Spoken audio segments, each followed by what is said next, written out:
was practically universal when the Surgeon General came out with his report. It's a gradual thing. It's been tapering off gradually over the years and the decades. We have to know, is there some point at which it's no longer considered sufficiently widespread? These are all questions. They did not really have 100% clear answers in the earlier sources. So in the 20th century, various Achronim authorities came along and tried to grapple with these problems and these questions and address them. So there's two basic approaches in terms of the question of how much danger Shalom P'Sayim Hashem would permit. In other words, everyone does it, fine. But what if it's really dangerous? Everyone does it, so therefore it's okay? Can you really throw yourself right into the path of danger because everyone does it? And the answer is no. It has to be a reasonably small amount of danger. So one approach, which is a stringent approach, was articulated by Reb Chaim Moses Grudzinski, the world-famous posek from Vilna, in pre-war Vilna, and he said in the Achiezer, Chelak Aleph, Even Ezech of Gimel, that the only level of danger that Shalom P'Sayim Hashem would permit would be miut she'enoi motzoi. That means it's a small, infrequent likelihood. Miut she'enoi motzoi. No, that itself is not really precise. It's not like today where you don't give a percentage. 17%. I don't know. Miut she'enoi motzoi. I think in general terms, sometimes they speak of miut she'enoi motzoi as being less than 10%, but don't hold me to that. I don't know that's what he meant. But sometimes that's how they speak of it. Miut she'enoi motzoi. And Reb Chaim Moses said it has to be that the likelihood of coming to harm, of coming to danger, and the practice will be a miut she'enoi motzoi, a small, unlikely percentage, and only then would the thing be able to be permitted. This is the strict approach. Now, based on Reb Chaim Moses' approach, if you follow it, it never really was much of a case for permitting smoking, even in the earlier years, because remember that we're not talking about that the person is going to puff and die on the spot. Even if the likelihood is that the person will lose a day later on at the end of his life when he's 80, that also is considered to be, that's shortening your life. That means in a sense that you're killing yourself, because it means that you would have lived to be 81 and now you're only living to be 80 in 11 months. That's also taking away your life. So the Chaim Moses theory would never really provided much of a basis for permitting smoking. And in fact, Rav Aaron Soloveitchik, the Hon of Chicago, he held all along that smoking is prohibited because he was following this approach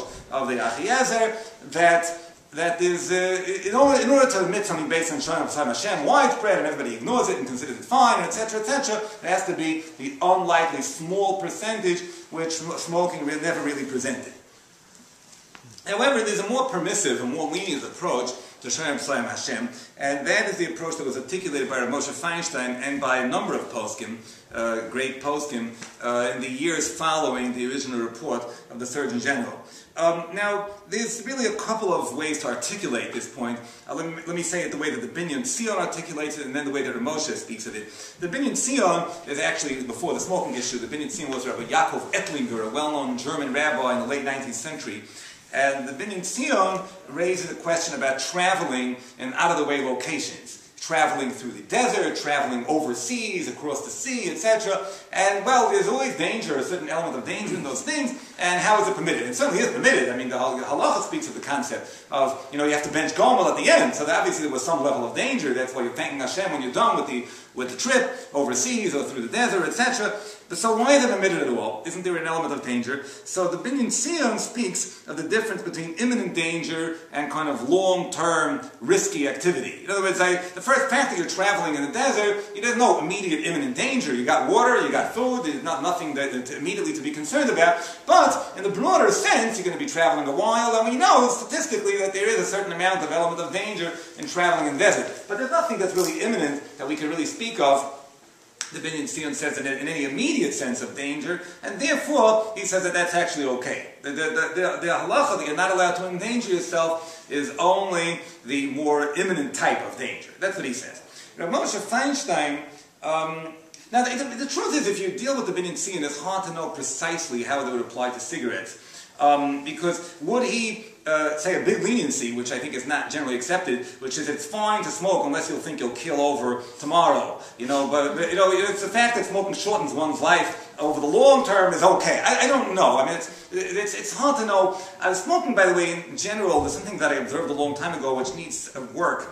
We won't talk about it tonight, which is the fact that smoking does have some kind of immediate effect. It destroys the cilia and the bronchial tooth, for example. And there's some question about, in other words, to say that smoking doesn't do anything to you, and then some some time later something happens is really not accurate altogether. So it's hard to know exactly how that works. But Rav Moshe said the following. This is what Rav Moshe Feinstein wrote. He said, Rav Moshe addressed it several times, notably in 1964, and he was asked the question again later on in 1981.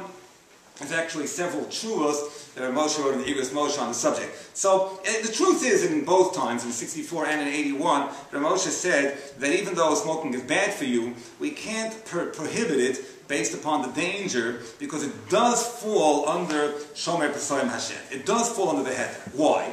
So Rav Moshe uses the following language, and altogether you see how smoking was looked upon in those years, not long after the Surgeon General issued his report. I mean, the first thing Rav Moshe says in the tshuva is, Roiv inshi lo mistaknim mizeh. That's the first thing, is that the majority of people aren't placed in any danger based on smoking. They live long, healthy lives, and they're fine, and the majority of people, nothing really happens to them based upon smoking. So it seems, by the way, this is an important line, because it's generally accepted based on this line, that Rav Moshe's opinion is that Shomer Pesayim Hashem, the fact that everyone does it, could permit anything which most people, the majority of people, don't get placed into, get harmed or endangered from it. Roy Vinci. Later on in the tshuva, Rav Moshe writes, goes further, and he says it's only a miut katan. It's a small minority of people whose lives are actually shortened by smoking, and certainly the ones who come down with cancer is even less than a small minority of such people. And therefore, even Rav Moshe says that even though a person should certainly stay away from getting into the habit, like we'll talk about shortly, he says, however, Moshe writes that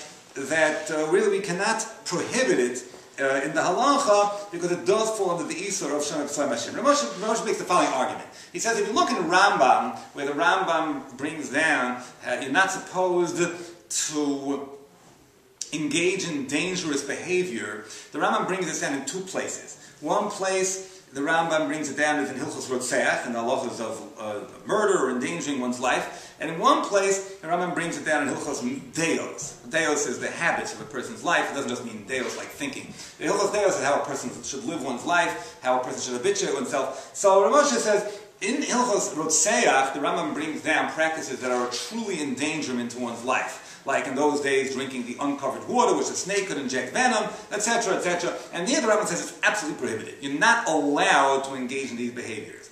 In Hilchos Deos, the Rambam brings down foods which are healthy and are unhealthy to eat. Now those are, the Rambam of course was a great doctor. He was a very famous doctor, one of the most prominent physicians of his time, and the Rambam worked with the medical knowledge of his time. So you're talking about something over 800 years ago, and the medical information in the Rambam is not something that we would follow today. But the concepts are certainly there, and the Rambam says these are the foods you got to eat. The Rambam even speaks about staying away from fatty foods, and so he has that. And some foods are good for you, some are bad for you. But the Rambam over there does not say that it's prohibited to consume the foods that are bad for you. He says these are foods that one should stay away from. One should stay away from, but not that it's prohibited. Why? What's the difference between these dangerous acts and those dangerous acts? It must be, says Rav Moshe, that there has to be a real, concrete, significant percentage-wise of danger in order for it to be halachically prohibited. Otherwise, it's considered to be ethically, morally wrong. We would direct you to stay away from it. It's improper, but we would not come flat out and say that it's prohibited. And based upon the facts, as we see them, says Rav Moshe, smoking would fall under the so-called Hilchos Deos category. It's like eating foods that are bad for you, which, to be sure, a person should stay away, but we would not say that it's actually halachically prohibited, even though you should stay away. The more dangerous, more percentage-wise dangerous acts in the Hilchos Rotzeach, those are the ones, they're different and more dangerous than smoking. So that's what Rav Moshe says. Then Rav Moshe at the end of the tshuva writes, and I think we may have to do a separate lecture on this, I'm not sure if we have enough time this evening to talk about addictions. He says at the end of the tshuva he writes a very interesting and actually very, very important thing. That he writes that even though, based upon the danger, we would not be able to prohibit it, even though it's wrong, we would not prohibit it. However, it still is also prohibited to begin the habit of smoking for a different reason. No, it's not because of the danger, but the reason is, says Rav Moshe, because it's addictive.